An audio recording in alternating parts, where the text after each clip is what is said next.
Hey Rebels, welcome to another episode of Dial a Friend, where we'll be answering big questions from amazing girls like you. I'm Isabelle Kyson and I'm a 400-meter hurdler, and in today's episode we're going to be talking about listening to our bodies. If you've been tuning in, you know that I've got an amazing expert coming to join me. Welcome back, Dr. Emily Matheson. Hi Rebels. Dr. Emily, you ready to dive in? Absolutely. What's our first question? Okay, so this is a great one to start off with. Hey Isabelle, I play tennis, and some days I feel tired but push through anyway. Other times I take a break, but then I wonder if I should have just kept going. How can I tell when my body really needs a rest or when I should push through? As an athlete, I do deal with this a lot. I think one of the key things with this issue is to make sure that you listen to your body. For example, if you know you've got a cold or you're ill, don't push yourself too far. You're just going to make the cold a bit worse. But if you're in one of those states where you feel sluggish and you feel like you don't want to do the sport, try and show up to the practice, see how it goes. If you don't think you can do the full session, that's absolutely fine. Take it at your own pace, dial it down a little bit, maybe do some stretching or some yoga or do something lighter. The main thing with this thing is just being consistent, because consistency is key, and half the time that is just what you need. So Dr. Emily, how do we tell the difference? That's really great advice, Isabelle. Listening to your body is actually a skill. So the more you practice listening, the better you get at understanding what your body needs. It can be really hard to know when to push through something or when to rest and recharge. Here's something I tend to do to help me make that decision. I push through if I'm feeling sluggish or unmotivated. By starting an activity or an exercise, it actually can help boost your energy and your mood. And if you feel good, then keep going. But you do need rest if you're feeling sick, sharp pains, dizziness, or exhaustion. You should also connect with your parent or a trusted adult if you're feeling these symptoms. You shouldn't be struggling through this alone. Rest is not a weakness. It actually is going to make you a stronger person and athlete. That's great advice, Dr. Emily. Here's our next question. I have a competition coming up and I've been training harder than ever, but lately I feel exhausted, my legs feel slow, and I'm getting little injuries. How do I know if I'm overtraining? As an athlete, it's quite hard because you're always going to be reaching for that next PB or trying to get yourself ready for that next competition. But sometimes less is more. I know for me, the week leading up before my competitions, my coach might focus more on speed and recovery rather than trying to put in a whole bunch of work in, because that's just not really going to work out too well if you're going into a competition with tired legs. What you really want is to be feeling completely fresh. It's also quite hard to know when you're overworking, but my coach does know.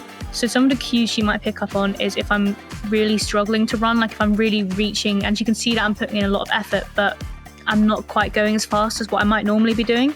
Another one, again, is the little injuries. If you notice that you're having a small injury, you might want to take a step back, get that checked out properly, and also make sure that you are stretching enough and making sure that you are doing enough injury prevention exercises with that area. The worst thing you want is to be bogged down by a whole bunch of injuries, especially going into competition season. Well, that's my experience, but let's see what Dr. Emily has to add. These are great insights, Isabelle. Overtraining happens when we don't give ourselves enough time to recover in between those bursts of energy. And instead of getting stronger, you could actually end up feeling weaker, slower, and more exhausted. If this sounds like you might need to adjust your training schedule. And it's really important to talk to your parent or your coach about how you can do that and how they can support you. That might look like bumping up the number of rest days that you have. Remember, more isn't always better. Training smarter, not harder, is what's going to improve in the long run. Okay, and now it's time for our final question. Let's get into it. Hey Isabelle, I play softball and sometimes I go all day without realizing I haven't eaten or stretched.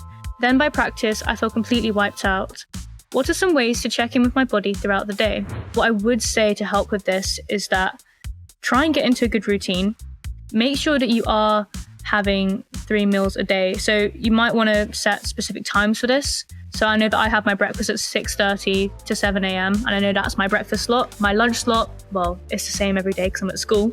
And my dinner slot is always going to be after practice or just before, depending on how late my practice is. But I think getting into a good food routine can definitely help with that. Dr. Emily, what's your advice? Those are great strategies, Isabelle. Our body is always sending us signals to tell us what it needs in that exact moment. And there's a simple check-in that you can incorporate into your routine to help you listen to your body and give it what it needs. This is called the 3-step sense check.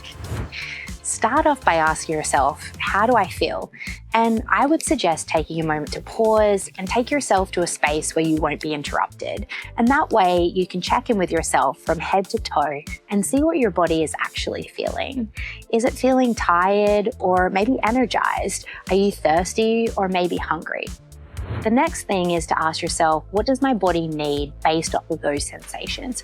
For example, if you're tired and sluggish, maybe you need to stretch your body a little. Or if you're thirsty and hungry, you need a snack and you need to hydrate. The third step is you need to act on the things that you need. So after you've gathered that information on how you feel and what your body wants, go and do the thing. Go and grab a snack, go and hydrate, go and find a space where you can quietly stretch your body. It's important that we're listening to those signals and attending to those body's needs. So what are you waiting for? Incorporate the 3-step sense check into your routine. Okay, I love that. Rebels, remember that your body is always speaking to you, so the more you listen, the stronger and healthier you'll be. That's all the time that we have for today, but thank you so much for sending in your amazing questions. I'll see you guys later, but until then, play Rebel, stay Rebel.